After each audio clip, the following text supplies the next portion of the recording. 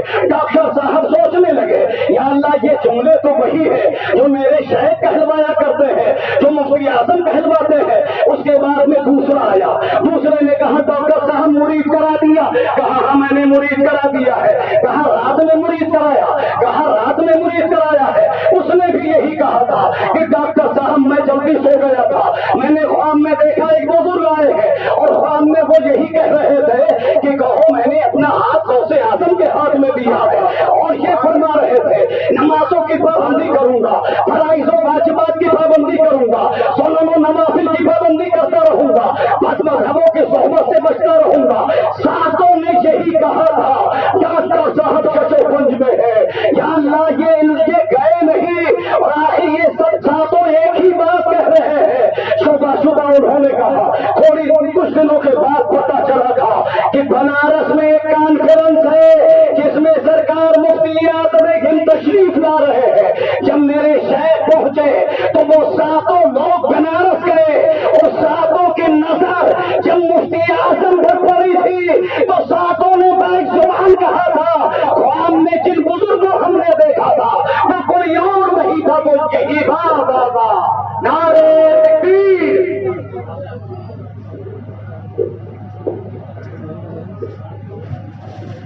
جشن کا اہتمام کرتے گئے,